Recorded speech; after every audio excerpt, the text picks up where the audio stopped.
Hallo, hier sind Muho und Martina. auf dem Altenstein heißt das, glaube ich. Hier, Genau, ne? Altenstein im Taunus. Ein Riesenfelsen mitten im Wald, im Taunus. Und die Martina, die kennt ihr wahrscheinlich von entweder meinem Kanal oder dem Wolkentor-Kanal. Die Martina, das ist die Dharma-Politesse, die damals den Dirk und mich dazu verdonnert hat, ein Video über rechte Rede zu machen. Ja, genau. Das geht ja schon wieder los. Ich bin jetzt schon irgendwas, das müssen deine Vibrationen sein. Ja, genau. Ja, du hast mich wieder eingeladen, ne? Ja, Also morgen fahren wir zusammen in die Schweiz. genau, ins Felsentor. Und gestern habe ich bei dir in deiner Gruppe in Bad Schwalbach heißt es. Bad Schwalbach. Schwalbach. Genau. Ja. Einen Vortrag gehalten. Ja? Und ich glaube, der war ein bisschen kürzer, als du dir das vorgestellt hattest. Ja. Da hast du uns noch zu einer extra Runde Sazen verdonnert am Ende. Ja, obwohl ich ein bisschen kürzer gesessen habe. Ne? Ja, wir haben eine Viertelstunde früher aufgehört. Wie war der Vortrag? Ganz okay. Hattest du dir so vorgestellt oder Nee. hätte ich mehr? Ich hatte dich ja gefragt, irgendwie Themenwünsche oder so, es kam nichts. Es ne? kam Also, nichts, genau. Ich hatte auch in meiner Gruppe vorher gefragt, Ja, was die ja. gern hören wollten. Und die haben gesagt, naja, der Muhu hat ja schon 1000 Videos gemacht. Wir brauchen eigentlich nichts mehr. Eigentlich brauchen wir das alles nicht mehr. Was sollen wir denn jetzt noch? Ja. Genau. Und dann hast du ja so ein bisschen was über Avalokiteshvara erzählt. Ja, und ja. ich habe ein bisschen schon wieder vergessen. muss ich Ja, sagen. wen es interessiert, ich glaube hinter diesem Video, wir werden das dann Ja. anschließen, ne? So eine Stunde oder so. Ja, Geschwurbel, ne? genau. Über Avalokiteshvara und was, den Enso, ne? Den Kreis. Genau, Enso. Und genau, was ist das? Was ist das? war Genau. die Frage. Ne? Ja. Auf dieser Kalligraphie stand in japanischen Lettern, sagt man ja nicht, Kanjis. Ja. Was ist das? Und da hast du so ein bisschen was dazu gesagt, dass wir uns eigentlich die Frage stellen sollen, wenn wir Sazen sitzen, was wir hier überhaupt machen. Also, wenn wir jetzt hier das Video drehen, was machen wir hier Was überhaupt? machen wir hier Das überhaupt? frage ich mich auch gerade. Oder was macht ihr, wenn ihr euch das zuschaut? Ne? Ja, Da gibt es bestimmt bessere Dinge zu tun, als sich solche Videos anzugucken. genau. Morgen geht's in die Schweiz und ich glaube, du hast dich geärgert, dass du nur die zweite Assistentin bist. Ja, genau. Was machst du so als zweite Assistentin da? Naja, ich läute die Glocke und schlage die Tacos und sage die Zeiten an und Sagst den Ja, Leuten, dass sie sag den aufschließen Leuten. sollen beim Kinhin? genau, immer Ja. schön am Mann bleiben, sozusagen, Manndeckung, wie beim Fußball.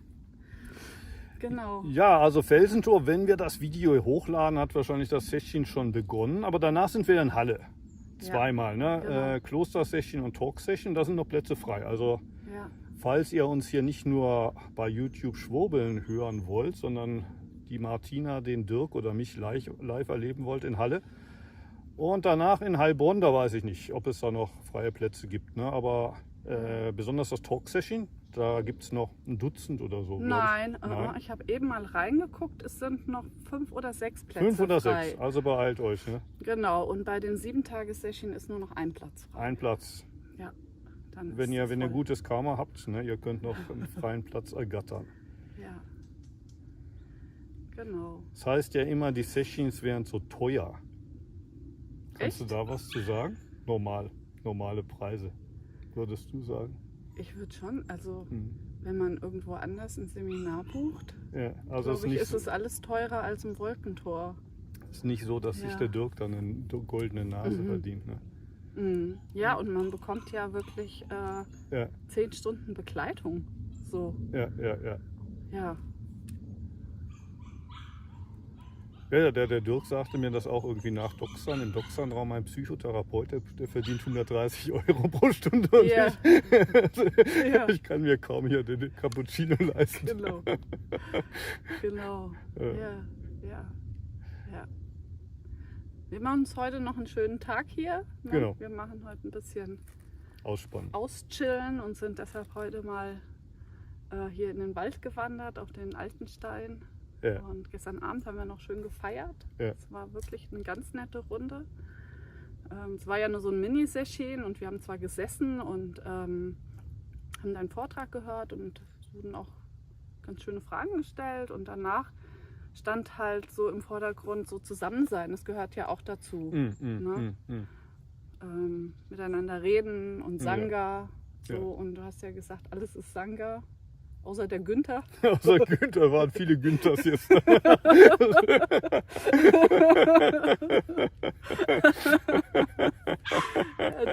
Das haben wir das ein bisschen geübt, so bei Essen und Getränken. Ja. Ein bisschen Alkohol gab es auch. Ne? Ich wurde gefragt, ist es erlaubt, Alkohol? Und also ich habe gesagt, ja. So, also wir haben ja im Karate-Dojo gesessen und meine Erfahrung ist, dass danach, nachdem wir trainiert haben oder auch jetzt, es gibt ja so den Gashuku, dann wird abends auch richtig gefeiert. Und da wird es auch verlangt, dass wir richtig feiern und wenn getrunken wird, wird getrunken. Ja. Für das haben wir dann aber wenig getrunken, ne? Ja. Ich habe dich nicht trinken sehen. Ich nicht. Nee. Aber andere, ich habe da mal den muss mich nicht so vordrängeln. Wie hieß der Herr, der den Wodka mitgebracht hat? Ich kannte den gar nicht. Der war das erste Mal Der war das erste Mal, also von Mannheim. Konstantinos hieß Konstantinos. der, glaube ich. Ja. Der hat den Wodka mitgebracht. Ja. Also danke, Konstantinos, für den Wodka. Ne? Genau. Ich habe noch eine Packung Wodka da oder eine Flasche im Gepäck. Ne? Die trinken wir mit Dirk. Gut. Ja, ne, also falls euch der Vortrag interessiert, ne, der kommt jetzt gleich im Anschluss. Und wenn wir uns dann irgendwo im Felsentor oder im Wolkentor oder in Heilbronn sehen, das freut mich. Ne? Ja. Oder wenn ihr hier im Taunus wohnt, ne, wenn die Martina zurück ist von den Zechins, dann gibt es wahrscheinlich auch wieder Sitzen in Bad Schwalbach. Ja, das gibt es auch, wenn ich nicht, auch wenn du nicht da bin. Ja, genau, okay. also wir haben jetzt eine ganz schöne Gruppe, so, wo jeder sich einbringt und ich bin da wirklich gerade ganz glücklich so mit den Leuten, die da sind, weil jeder da, ist ja gestern auch gesagt, so was geht's mich an. Ne? Und ich habe das Gefühl, das sind jetzt lauter Leute, die auch sagen, das geht mich auch was an, dass wir hier sitzen, wenn die Martina mal nicht da ist. Und jeder hat da so, übernimmt da auch ein bisschen Verantwortung. Also wenn ich nicht da bin, läuft es trotzdem. Schön. Schön. Das ist ganz, ganz schön. Wolltest du noch was zum Tagesplan sagen im Felsentor? Eben, wo du sagtest, was geht das mich an? Also, wir haben eben mit dem Dirk irgendwie per WhatsApp kommuniziert und der sagte, was hat denn das mit mir zu tun? Das ist der Tagesplan. Das ist eine Überraschung für alle, die im Felsentor dann teilnehmen. Ja, genau. Ja, danke fürs Zugucken, ne? Und bis zum nächsten Mal. Bis dann. Danke, Tschüss. Martina, fürs Mitnehmen hier. Ne? Ja, gerne. Tschüss.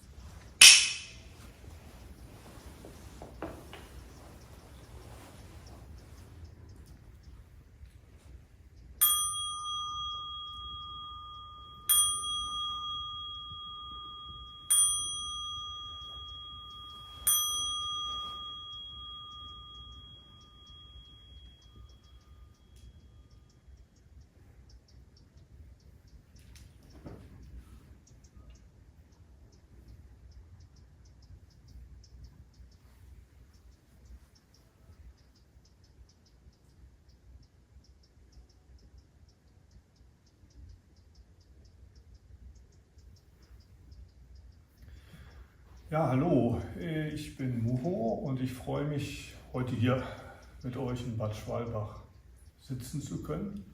Das ist mein erstes Mal hier. Die Martina hat mich dieses Jahr eingeladen, weil wir übermorgen gemeinsam mit dem Dirk aus dem Wolkentor in die Schweiz fahren. Und bis gestern war ich unterwegs mit meinen Kindern, aber die habe ich gestern in Frankfurt zum Flughafen gebracht und da sagte die Martina, dann kannst du ja bei mir übernachten, bis wir in die Schweiz fahren und dann können wir auch gemeinsam hier einen Zen-Tag machen. Und die Martina, die kenne ich seit 2 Jahren. Also da war ich zum ersten Mal beim Dirk im Wolkentor und seit 2 Jahren sehen wir uns jedes Jahr im Wolkentor.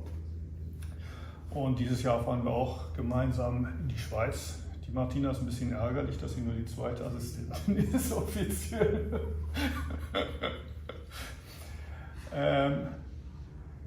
Ja, und vielleicht komme ich ja auch hier häufiger mal vorbei. Also Halbtagessession offiziell. Wir haben aber nur eine oder vielleicht habe ich das Kinn verschlafen, vielleicht war es auch 2 Runden gesessen. Also ich weiß nicht, ob das wirklich eine Halbtagessession bin. Zunächst mal will ich mich bei Sogen bedanken. Ne? Also als zum ersten Mal das Handy klingelte, dachte ich endlich vorbei. Ne? Das muss der Timer sein. Und da schlug auch gerade der Kirchturm. Ne? Ich dachte, das muss 5 Uhr sein, ne? Aber dann schickte dich die Martina raus und dann endlich das zweite Mal. Ne? Das zweite Mal ging es dann immer noch keine Glocke. Und erst beim 3. Mal hat es auch Martina dann geschnallt.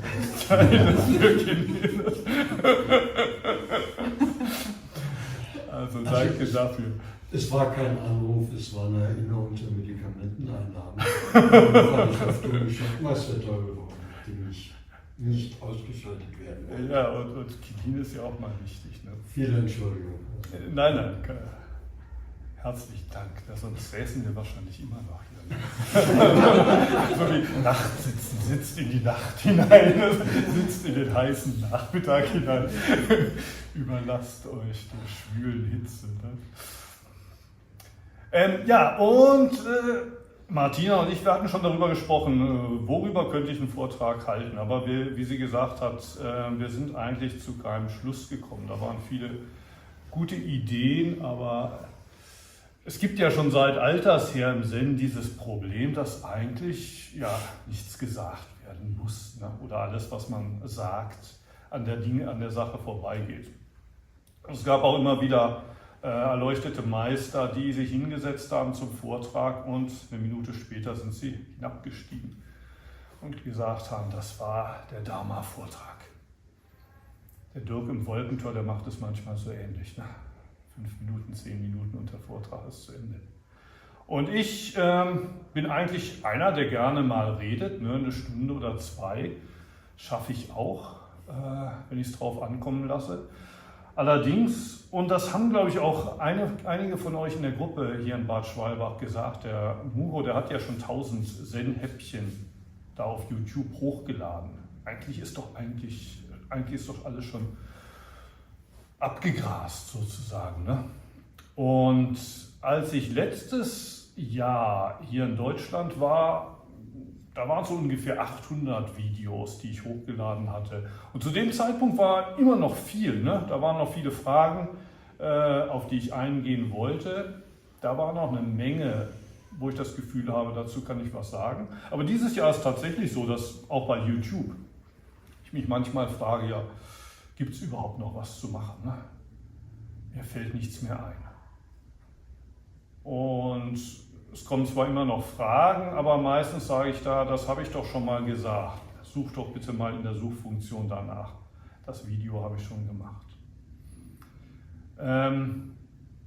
Deshalb heute, wo ich gerne anfangen wollte, ist dem Heinrich, dem habe ich so ein Enso mitgebracht aus Japan.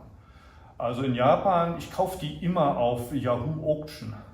Da finde ich immer so ab und zu mal so eine Kalligrafie, die gefällt mir. Dann ersteigere ich die kann man in Japan relativ günstig bekommen. Aber dann sagt mir immer meine Frau, du hast doch schon Dutzend von diesen Bodhidharmas und Enzos und was auch immer. Wieso brauchst du schon wieder einen? Deshalb nutze ich die Gelegenheit, wenn ich nach Deutschland fahre, dann packe ich die alle in den Koffer. Dann habe ich ein Mitbringsel und meine Frau freut sich, dass sie endlich wieder weg sind. Ne? Also dieser Enso, diejenigen, die meinem Kanal folgen, die haben den auch vielleicht letztes Jahr gesehen. Im Sommer hatte ich den häufiger hinter mir hängen. Was da steht, diese 3 Schriftzeichen, Kolenanso, bedeutet, was ist das? Was ist das? Und wie ich eben gesagt habe, das ist ein Enso, ne? Das ist ein Kreis. Aber das ist natürlich keine Antwort auf die Frage, was ist das?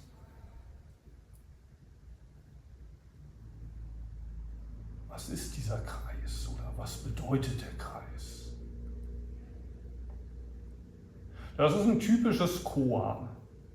Und dieses Koan bezieht sich natürlich nicht nur auf den Kreis, sondern zum Beispiel, wir haben jetzt 1 Stunde gemeinsam gesessen. Was ist das? Was haben wir da gemacht? Ja, wir haben Zazen gemacht. Buddhistische Meditation. Aber was ist das? Was macht man, wenn man Zazen macht? Was habt ihr gemacht in dieser einen Stunde? Warum habt ihr das gemacht? Und die meisten von euch haben es wahrscheinlich nicht zum ersten Mal gemacht. Wahrscheinlich werdet ihr es nochmal machen. Warum? Was macht ihr da, wenn ihr Zazen macht? Was ist das, Zazen?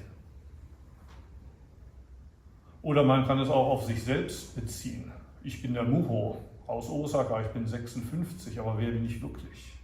Wer ist das, der da sagt, er ist Muho, er lebt in Osaka? Wer ist das? Wer ist das, der hier spricht?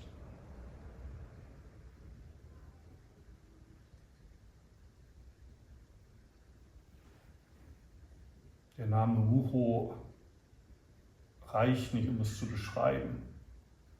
Manche von euch wissen wahrscheinlich, dass ich in Wirklichkeit Olaf Nölke heiße, aber Olaf Nölke reicht auch nicht, um es zu beschreiben. Was ist das?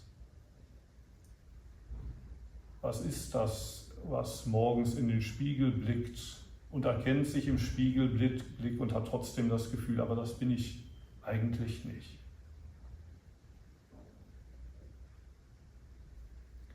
Oder man kann es auch auf die Praxis im Alltag beziehen. Wir wissen, glaube ich, alle, dass Zen nicht nur auf dem Kissen stattfindet, sondern dass die eigentliche Praxis beginnt, wenn man runterkommt vom Kissen. Oder Martina sprach von diesem Dilemma, eigentlich will ich nach Japan ins Kloster, aber dann ist auch die Familie. Und sie hat sich für die Familie entschieden. Denn das ist ja genauso gut Praxis, vielleicht noch mehr Praxis als im Kloster. Aber was ist Praxis im Alltag?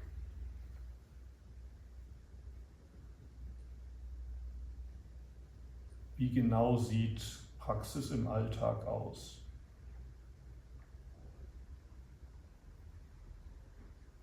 Im Zen gibt es eine sehr wichtige historische Figur, das ist der Bodhidharma, von dem es heißt, dass er Zen vor inzwischen 1500 Jahren aus Indien nach China gebracht hat, der oft mit einem Bart und in eine Decke eingehüllt beim Sitzen dargestellt wird. In die Decke eingehüllt, weil er aus Indien kam und in China war es kalt.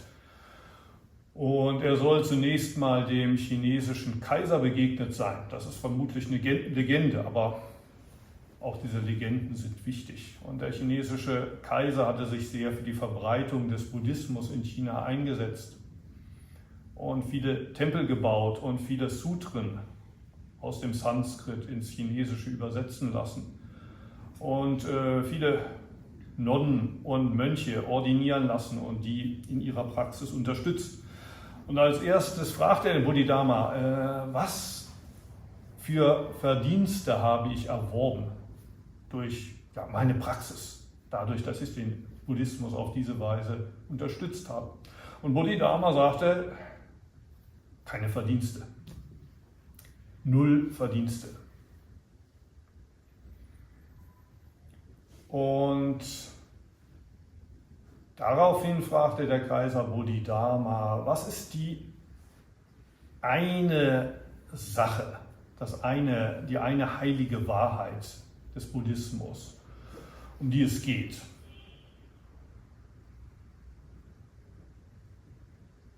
Im Buddhismus gibt es tatsächlich 4 heilige Wahrheiten oder die 4 noblen Wahrheiten, nämlich die Tatsache, dass wir leiden und die Tatsache, dass dieses Leiden seine Ursache in dem Anhaften hat. Aber es gibt auch einen Weg, dieses Anhaften zu reduzieren. Das ist die 3. Wahrheit und die 4. Wahrheit ist der 8-fache Pfad, wie man das tatsächlich im Alltag umsetzt. Aber Bodhidharma hat nichts von diesen 4 Wahrheiten oder dem 8-fachen Pfad gesagt, sondern er sagte nichts von heilig, offene Weite, nichts von heilig. Und der Kaiser war wahrscheinlich ein bisschen ärgerlich, dass Bodhidharma scheinbar nicht ernsthaft auf seine Fragen zu antworten schien. Also fragte er nun, wer bist du überhaupt? Wer bist du überhaupt, der mir da gegenüber sitzt? Und Bodhidharma sagte, ich weiß es nicht. Keine Ahnung. Und dann ging er für 9 Jahre auf den Berg Shaolin, wo er in einer Höhle gesessen haben soll, bis der erste Schüler kam, der eine Nacht im Schnee stand und sich dann den Arm abhackte. Und erst dann soll sich Bodhidharma umgedreht haben und ihn gefragt haben, ne, was suchst du denn hier? Was machst du denn hier? Und der spätere zweite Ahne des Zen sagte, ich bitte dich, meinem Geist Frieden zu schenken. Woraufhin Bodhidharma sagte, dann bring doch diesen Geist, zeig mir deinen Geist und ich will ihm gerne Frieden schenken. Woraufhin der zweite Ahne sagte, ich kann so viel suchen nach diesem Geist, wie ich will, ich kann ihn nicht finden. Er ist nicht zu finden, er ist nicht zu fassen. Und Bodhidharma sagte, schau, dein Geist hat bereits Frieden gefunden.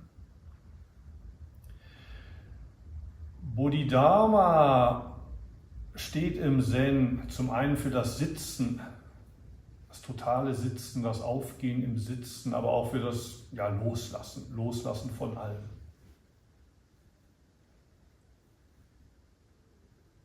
Das demonstriert er durch sein 9-jähriges Sitzen in der Höhle.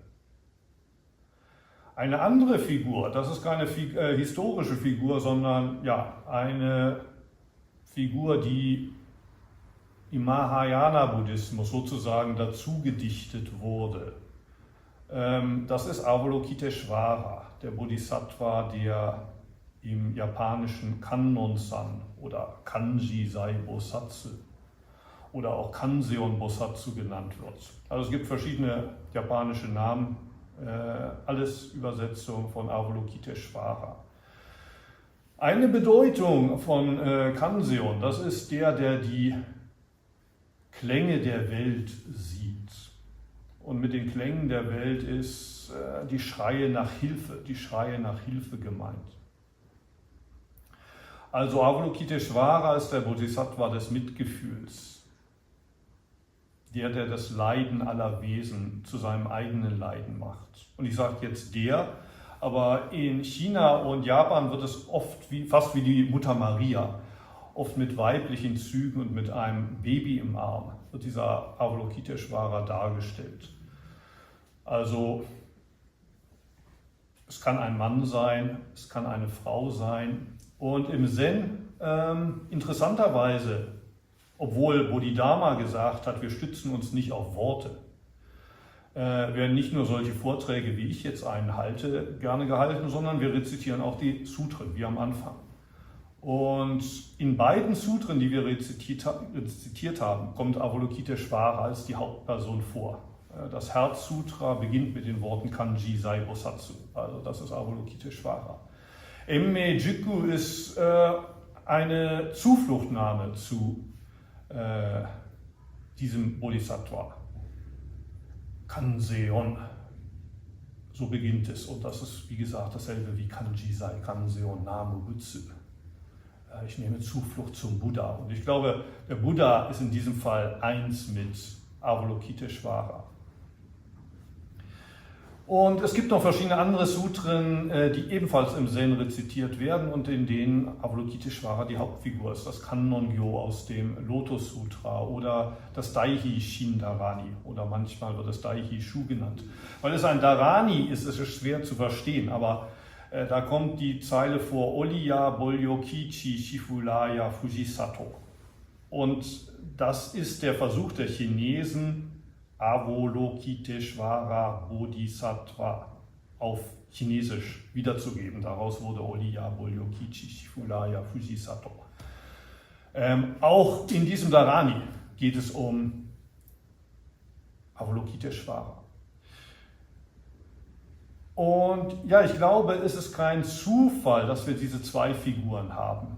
Einmal den Bodhidharma, der für 9 Jahre alles losließ und selbst als ein Schüler kam und ihn bat, ihm eine Antwort zu geben, sich erstmal noch nicht mal umdrehte. Und dann aber auch Avalokiteshvara, die für andere da ist, die das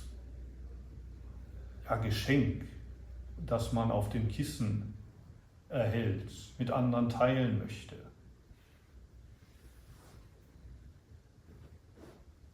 Avalokiteshvara, der oder die nicht immer wartet, bis er oder sie um Hilfe gebeten wird, sondern die sich auch anbietet.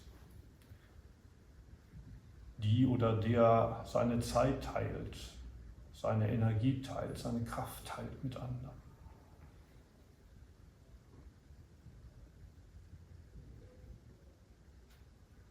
Wenn wir das Emme Jiggu Kannongyo rezitieren, auf den ersten Blick ist es ja fast ein Hilferuf.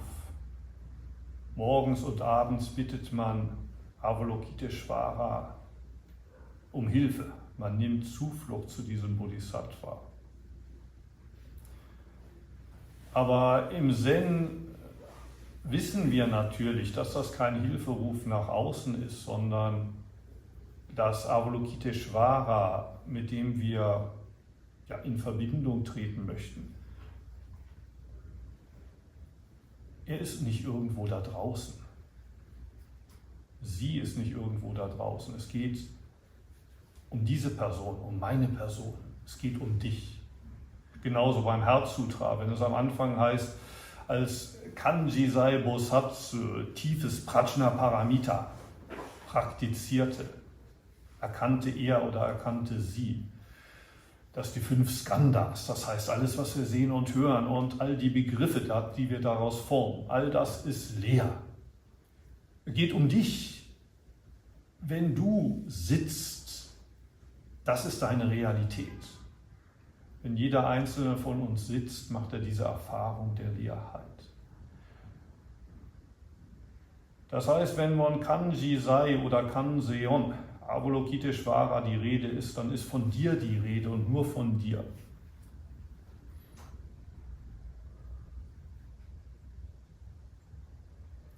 Jeder einzelne von uns ist einer der 1000 Arme von Avalokiteshvara. Aber ich glaube, jeder von uns kennt trotzdem das Gefühl, dass man sich manchmal wünscht, dass da noch ein zweiter oder dritter Arm ist, der einem ein bisschen helfen könnte. Dass man sich manchmal alleine fühlt auf dem Weg. Zumindest ist das eine Erfahrung, die ich immer wieder gemacht habe. Auch als ich dann schon Abt war in Antaiji, also vor inzwischen mehr als 20 Jahren. Da hatte ich die Dharma-Übertragung von meinem Meister bekommen. Das war 2001 oder so. Ich dachte daran, irgendwann gehe ich zurück nach Deutschland, mache da eine Zen-Gruppe auf. Aber bevor ich das mache, ich möchte das in Japan machen. In Japan gibt es zwar viele Zen-Tempel, aber es gibt wenig Gruppen wie diese, wo sich ganz normale, in Anführungszeichen, Menschen treffen. Wie normal wir wirklich sind, ist eine andere Frage. Aber Menschen mit einer Arbeit, mit Familie, die aber trotzdem diesen Weg praktizieren wollen. In Japan gibt es 75.000 buddhistische Tempel, die ein Fünftel davon, 20%, sind Zen-Tempel.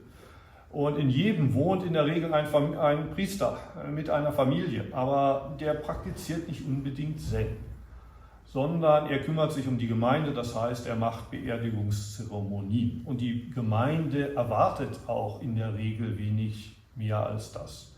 Das heißt, ein Dojo wie dieses, ein Ort, wo tatsächlich Zazen praktiziert wird, ist in Japan unter Umständen schwer zu finden. Also dachte ich mir, ich gehe erstmal nach Osaka, das ist eine Großstadt.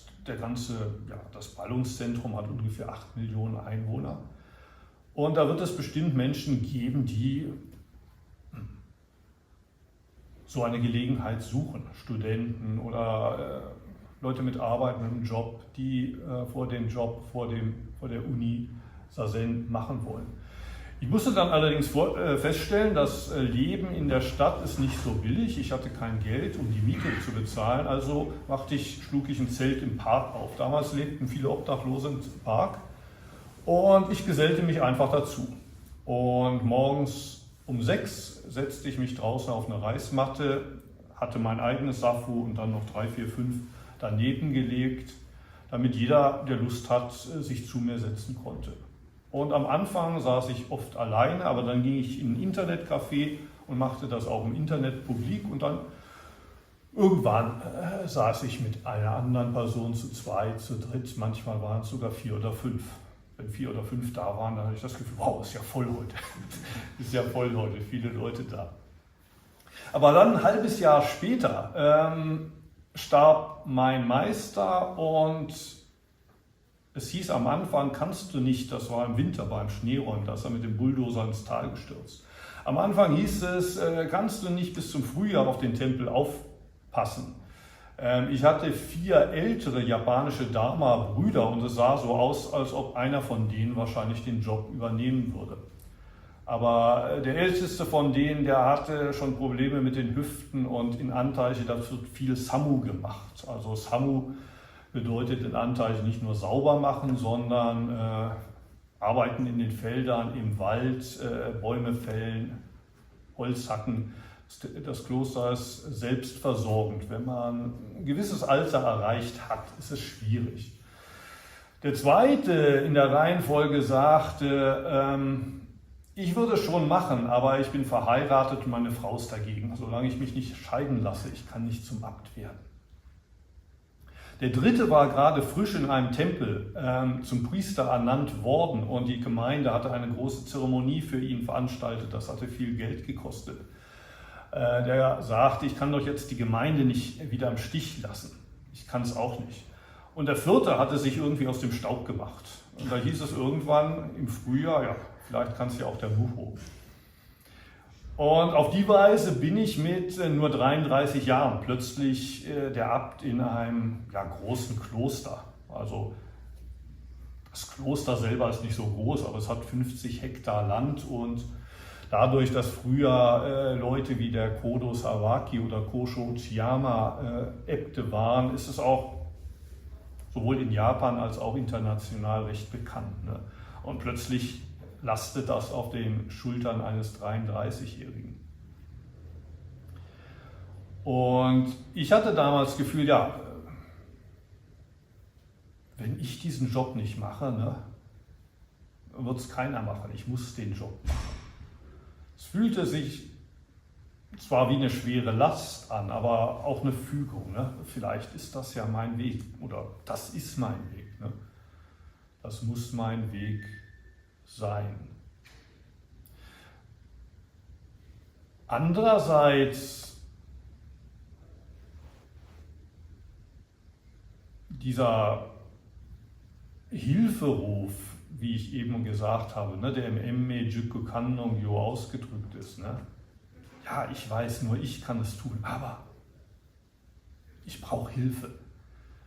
Der hat mir damals auch sehr aus der Seele gesprochen. Ne? Bitte hilf mir, Avalokiteshvara, so gut es geht, als dein Arm hier zu wirken. Und bitte, wenn es geht, dann schick mir noch 1, 2 Arme zur Unterstützung.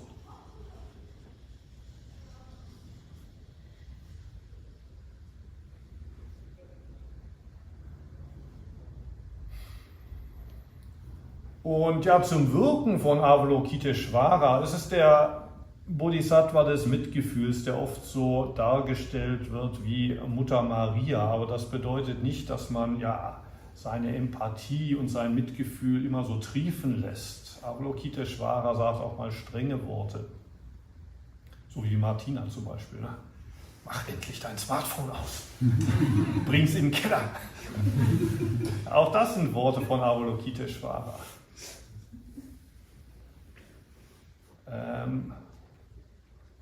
Manchmal tut es weh, wenn man solche Worte, wenn man gerne vielleicht liebevollere Worte sagen würde, aber man weiß, in dieser Situation muss ich streng sein. Und es gehört auch zur Kunst der Praxis des Weges, wenn man vielleicht unfreundlichen Worten begegnet, sich zu fragen, vielleicht ist auch das Avalokiteshvara.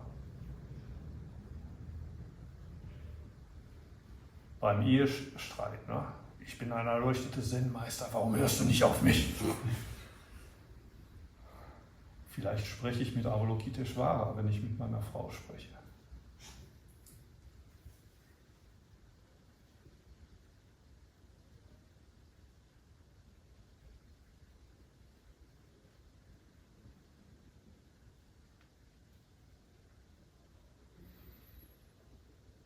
Martina hat mir den Gefallen getan, dass wir etwas länger gesessen haben, ne? Etwas länger als 5 und es sind immer noch eine Viertelstunde bis um 6, ne? Ich soll bis um 6 schwätzen. Fragen und Antwort, das können wir ja auch hinterher noch machen, aber wenn jemand jetzt an diesem Ort etwas teilen möchte, eine Frage stellen möchte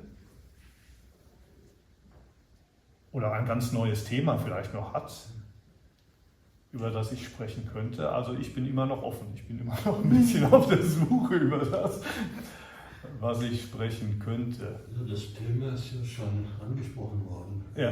Seine Familie. Ja. Ich selbst bin auch verheiratet und ja. Meine Frau ist jetzt seit einem Jahr in etwa mehren sich die Anzeichen, dass sie dement ist. Das heißt, ich kann zu Hause nur noch relativ wenig weg. Und gut, das ist ein Punkt, wo ich meine Praxis beeinträchtigt sehe.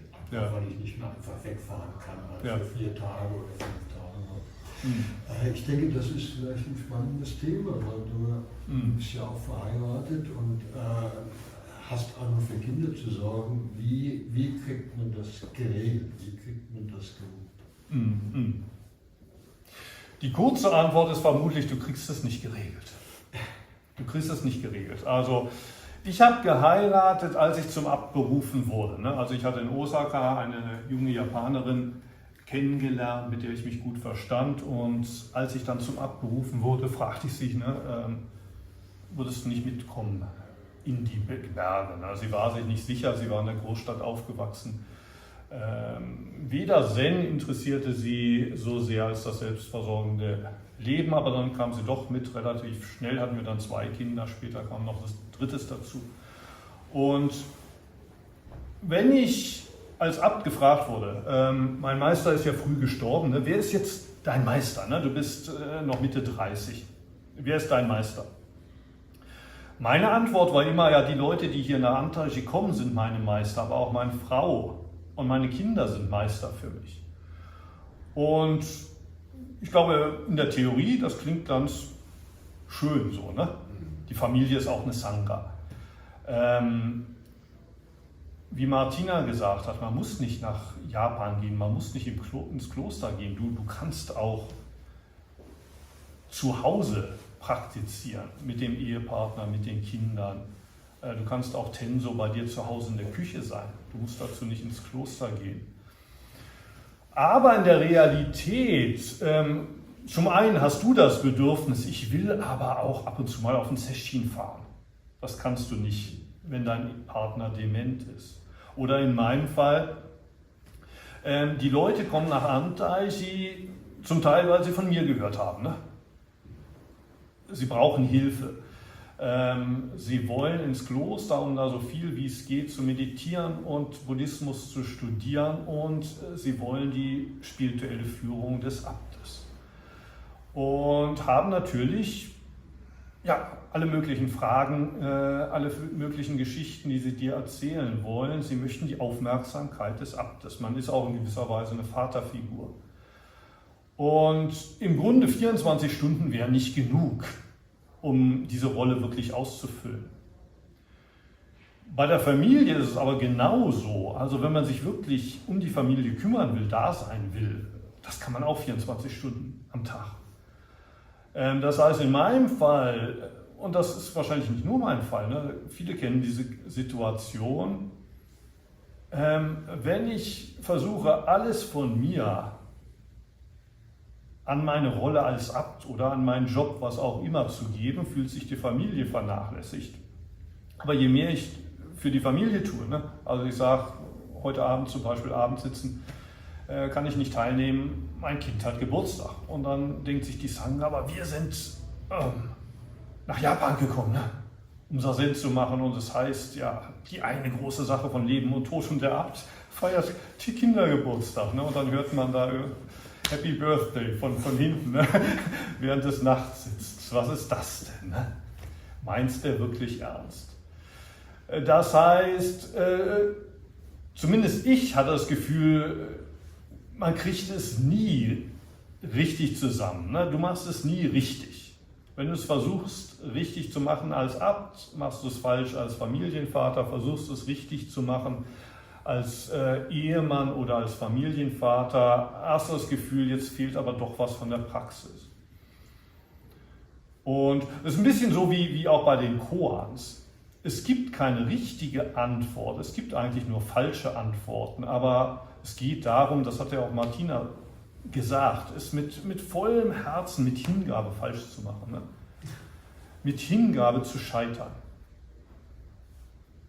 Und wenn ich sage, es gibt keine richtige Antwort, also manche würden dann sagen, okay, dann mache ich es halt irgendwie. Und das meine ich nicht. Ne? Also das meine ich, wenn ich sage, du musst es mit Hingabe machen, du musst es mit vollem Herzen falsch machen. Du musst mit vollem Herzen scheitern. Und das habe ich immer wieder versucht, ne, in den letzten 30, 40 Jahren, und ich hoffe, es ist mir manchmal gelungen, mit vollem Herzen zu scheitern. Ne? Zumindest das Scheitern, ne, das werden dir meine Schüler und auch meine Ehefrau bestätigen. Ne? Der war aber nicht so ein toller Abt im Kloster, der war aber nicht so ein toller Ehemann, so ein toller Familienvater. Aber ich glaube auch, das schwingt auch mit in dem Emmejiku Kannongyo. Ne? Ich kann es nicht. Ne? Morgens, bitte, Avalokiteshvara, Bodhisattva, und abends nimmst du wieder Zuflucht. Ne? Und du bist nie dieser Arm. Ne? Manche von euch, die Koans machen, kennen dieses Koan, ne? Das, ja, ich bin's, ne? Ich bin's, ja, aber irgendwie ist es dann auch nicht. Ne? Und trotzdem versuchen, es immer wieder von neuem versuchen, auch wenn man weiß, ich werde scheitern als Avalokiteshvara. Ne? Immer wieder von neuem mit ganzem Herzen scheitern. Das ist, glaube ich, das Einzige, was ich dazu sagen kann. Ne?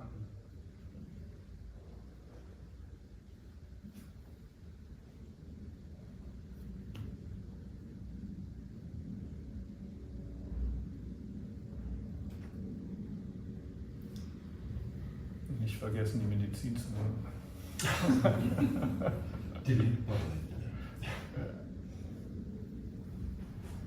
Irgendwelche anderen Fragen? Irgendwelche anderen Dinge Ja, hier? habe ich gerne eine Frage. Ja. Seit ungefähr 40 Jahren springt mir ein Begriff im Kopf rum. Ja. Und diesen Begriff, der aus dem Zen kommt, habe ich mittlerweile schon 15 meistens vorgetragen und gefragt, was es denn eigentlich genau sei. Ja. Und ich habe noch nie eine Antwort bekommen. Meistens war es kryptisch, Ja. meistens war es schwer verständlich Ja. und manchmal war es auch mehr einem Koran ähnlich als eine ja, sagen wir mal, nachvollziehbare Antwort. Und dieser Begriff ist Shikantase. Und ich würde gerne mal fragen, was du antwortest, wenn ich dich frage, was ist Shikantase? Ja, du weißt wahrscheinlich, die japanischen Schriftzeichen bedeuten so viel wie einfach sitzen. Einfach sitzen, ja. Einfach sitzen.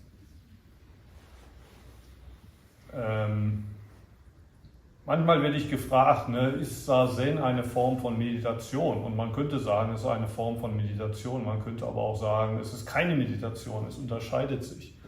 Wenn man sagt, es ist keine Meditation, der Unterschied ist eben das einfach Sitzen. Beim Meditieren sitzt man und meditiert. Und da gibt es verschiedene Methoden. Und der Punkt beim Shikantasa ist, dieses Extra fehlt. Du sitzt und machst kein Extra. Das Extra fehlt. Aber als ich am Anfang über diesen Kreis sprach, ne, da steht, was ist das? Dann nannte ich ja auch Sazen. Ne? Das bezieht sich auf was Sazen. Was machen wir hier? Die Soto-Leute unter euch machen vielleicht Shkantasana. Ne? Ich mache Shkantasana. Aber die Frage, die du an mich gestellt hast, ne, was ist das? Ne? Es ist eigentlich eine Frage, die du dir selbst stellen solltest. Also im Rinzai hat man die Koans, im Soto hat man keine Koans, wird oft gesagt, aber das ist genau das typische Soto-Koan. Ne? Ich sitze hier schon seit 10, 20, 30 Jahren, ich mache Shkantasana, aber was mache ich eigentlich hier? Warum mache ich das? Was ist das eigentlich? Was bedeutet das? Und das ist vielleicht auch ein Grund, weshalb dir die Meister da keine irgendwie so Bedienungsanleitung geben konnten oder Definition, mit der man arbeiten kann. Das genau bedeutet Shkantasana. Denn es bedeutet eben genau davon loszulassen, ne? Von diesem Bedürfnis, ich will aber jetzt genau wissen, was das ist und dann kann ich es auch machen. Dann kann ich mir auch sicher sein, dass ich auf dem richtigen Weg bin. Shkantasana ist ein bisschen wie ein Sprung ins kalte Wasser, aber keiner hat dir erklärt, wie man schwimmt. Ne? Und jetzt strampelst du da. Und mal idealerweise, irgendwann kommt man an den Punkt, wo man merkt, ich muss gar nicht strampeln, ich treibe ja auch so. Am Anfang ist man sich da nicht so sicher. Ne?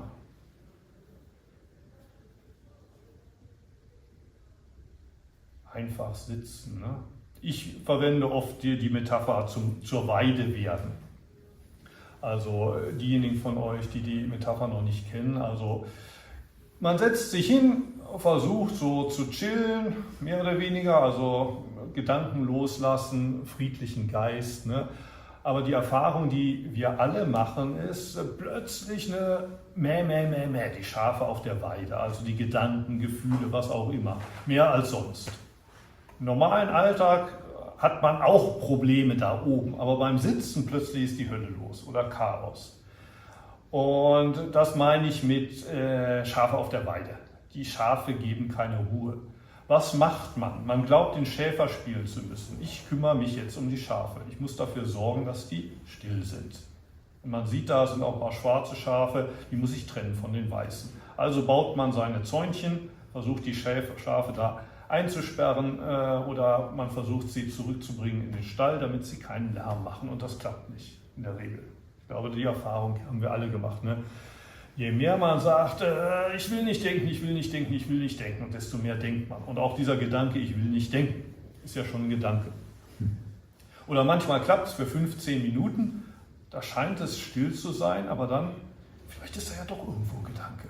Und schon wieder denkt man. Ne? Also das ist der Schäfer, der immer neurotisch ist, der immer das Gefühl hat, ne, er muss noch was machen. Und wenn man sich dann aber mal fragt, wer verursacht hier die Probleme auf der Weide? Ist es dieses Schaf oder jenes Schaf? Nein, es ist der Schäfer. Wenn du dir sagst, ich muss den Schäfer spielen, ne? Ich muss jetzt Shkantasana machen und die Gedanken stören mich dabei. Weg mit den Gedanken. Das ist das Problem, der Schäfer. Ne? Also schickt den Schäfer in den Urlaub. Und was man zum Beispiel mal machen kann, ist, man wird zum Himmel und beobachtet die Schafe, beobachtet, was passiert auf der Weide, aber ohne einzugreifen.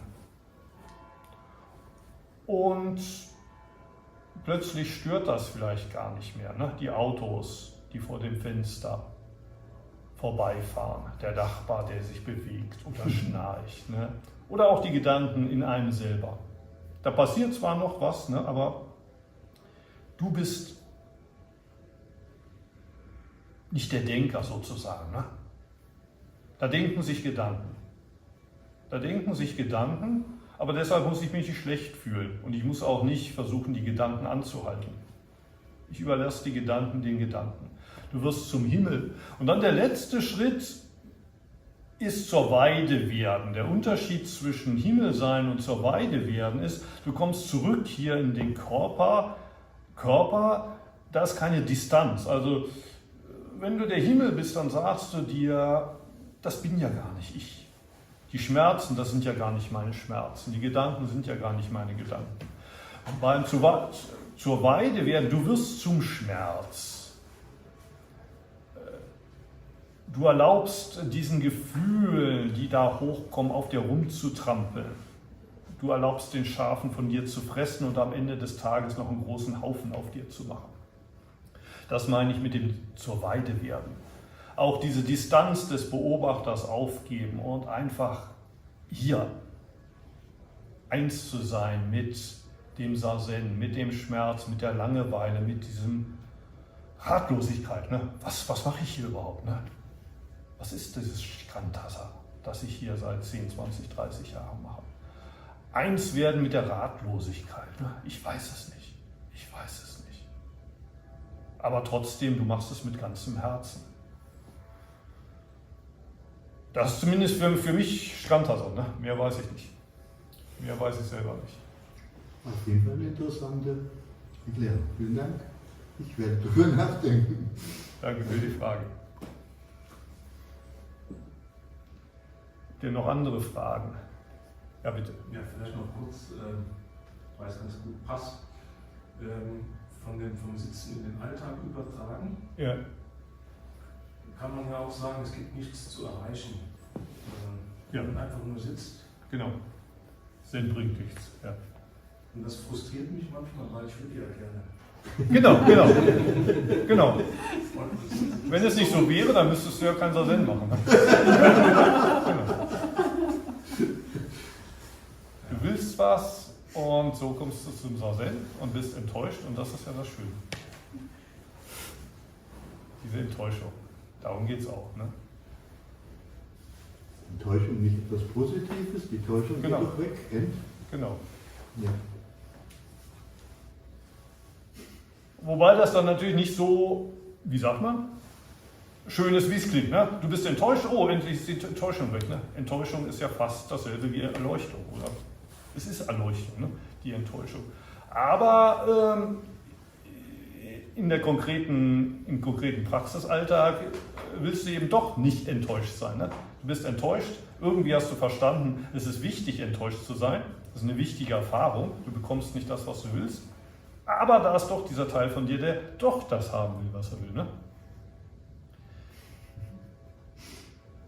Aber das kann doch nicht wahr sein, dass nach 10, 20, 30 Jahren immer noch nicht dieses große Ding da ist. Da muss doch was sein. Da steht doch auch in den Büchern. Ich habe doch im Bücherbuch von Roshi so und so gelesen. Ne? Und da beim Muho, da steht auch irgendwas, das klingt fast, als hätte der auch irgendwas erfahren und ich habe es immer noch nicht.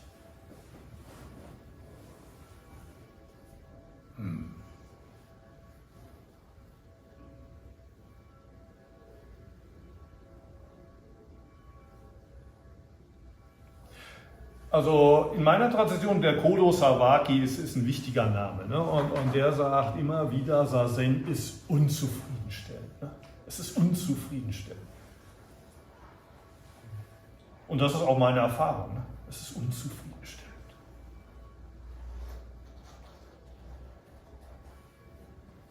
Wenn du nach Zufriedenstellung suchst, ja, kannst du gut essen gehen. Ne? Mach dir einen schönen Abend mit deiner Frau. Mach eine Reise. Wellness. Ne? Und das ist gerade der Punkt beim Sazen. Du schmeckst deine Unzufriedenheit. Erlaubst dir selbst unzufrieden zu sein. Du kriegst nicht, was du willst. Aber irgendwann, ich glaube, man kommt auch an den Punkt, immer wieder, wo du feststellst, aber es fehlt doch gar nichts. Ne? Ich kriege zwar nicht das, was ich will, dieses große Weihnachtsgeschenk, auf das ich immer gewartet habe. Und ich kann noch nicht mal sagen, was es sein ist. Ne? Aber ich habe immer auf diese Packung gewartet und ich mache sie auf und ich bin glücklich. Obwohl ich nicht sagen könnte, was in der Packung drin zu sein hat. Aber es muss doch irgendwann mal der Weihnachtsmann kommen mit dieser Packung. Und irgendwann kommt man, glaube ich, auch an den Punkt, wo du merkst, er ist bis heute nicht gekommen und vermutlich kommt der Weihnachtsmann auch in den nächsten 10, 20, 30 Jahren nicht. Aber er muss auch gar nicht kommen, denn eigentlich fehlt nichts. Ne? Es ist heiß hier, die Beine tun weh. Was der Muho da zu erzählen hat, ist auch ein bisschen langweilig und So toll sind die Fragen auch nicht, aber eigentlich ist es auch ein schöner Tag. Ne? Die Glocken läuten und es fehlt nichts. Und immer wieder kommt dann vielleicht auch der alte Mann selbst und sagt, ja, aber ich hätte doch noch da was gerne. Ne? Muss man mitleben, ne? Oder mitsitzen. Immer wieder damit sitzen. Dieses kleine, nörgelnde Kind, das sagt, ich hätte aber doch gerne noch ein kleines Kensho. Und dann hast du dein Kensho und bist immer noch unzufrieden. Und das ist gut so. Ne? Das ist gut so. Denn die Meister, die zufrieden sind mit ihrer Erleuchtung, vor denen sollte man sich hüten.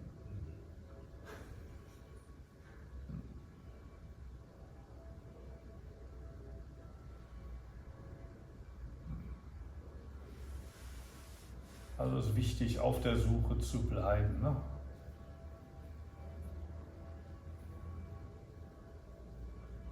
Zu wissen, es fehlt mir nichts und trotzdem weiter zu suchen.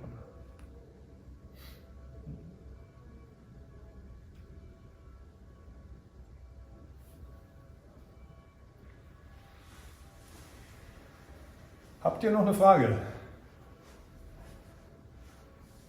Wenn nicht, es wird wahrscheinlich auch jetzt am Abend noch Gelegenheit geben für leichtere oder auch tiefere Gespräche, wie ihr das wünscht. Ne? Ich bedanke mich nochmal bei Martina für die Organisation und bei jedem Einzelnen von euch fürs Kommen, fürs Zuhören.